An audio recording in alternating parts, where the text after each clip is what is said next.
Some of your viewers, I'm sure, would have seen some of the videos coming out of the camp. I apologise, Kay, I don't know if they've been shown on Sky News. I witnessed them myself on BBC News last night. They are horrific.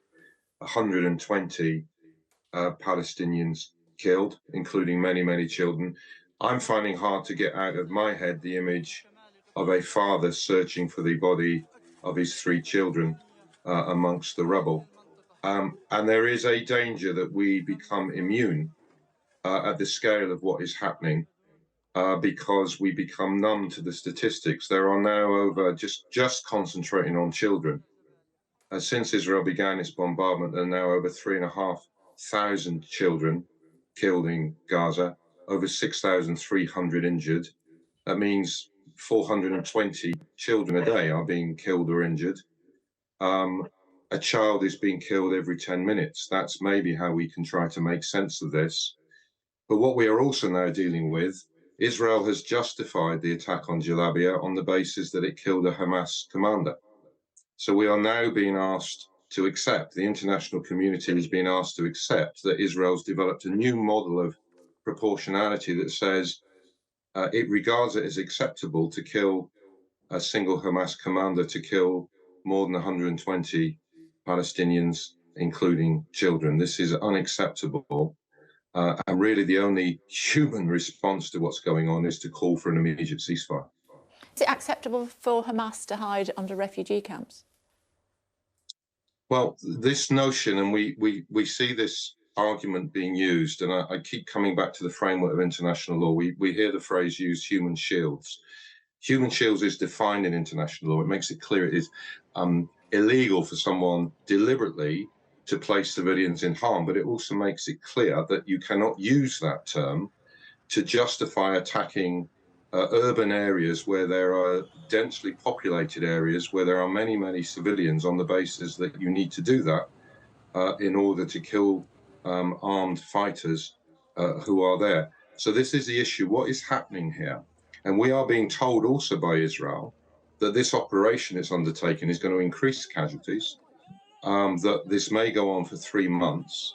As I said, over 8,500 Palestinians killed, 3,500 children in just over 3 weeks. Are we expected to accept the argument that it is justified for Israel, in order, in its language, to destroy Hamas, to kill what, 20, 30, 40, 50,000 Palestinians? When is the international community, when are our leaders going to say this is enough? This has to stop. The killing has to stop. We have to find the political solution, but there must be a ceasefire now. Well, I ask British, UK politicians, both sides of the House, that question whenever I can, and they say that will not happen for now. There could be a humanitarian pause, but there will not be a ceasefire. Well, they have moral agency, don't they?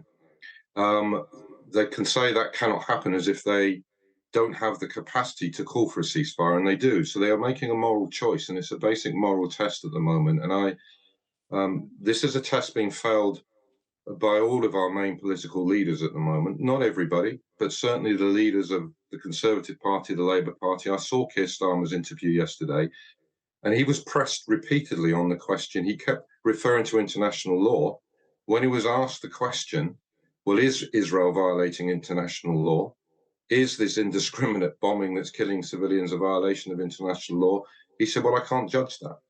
I have to wait for that to be judged. He was asked the question, is it morally justified? He said, I can't judge that. I'll have to wait for an assessment of that from other people.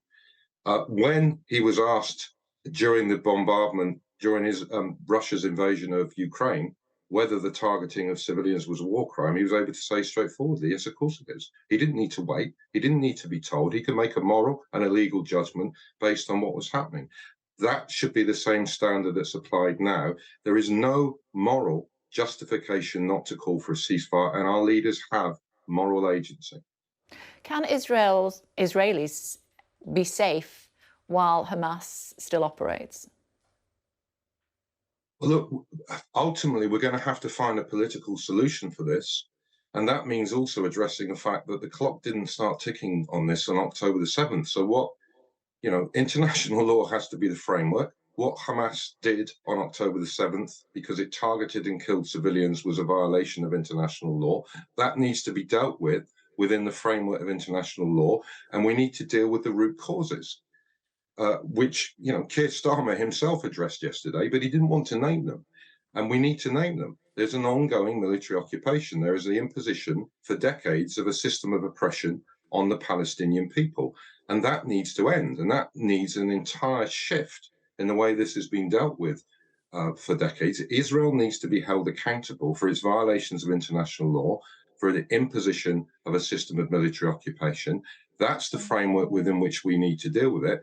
And Hamas's actions need to be treated within the same framework of international law. That's the only standard we can apply. But what we're being asked to accept at the moment, that in order to justify its security, we have to stand by, not call for a ceasefire, while Israel kills tens of thousands of Palestinians, including thousands and thousands of children. At what point do we start to say this is actually an act of genocide? We have scholars of crimes against humanity are saying this is developing now as a test case of genocide. This has to stop. There has to be a ceasefire, and then there needs to be real energy, proper application of principles of international law and human rights to deal with the root causes of this situation.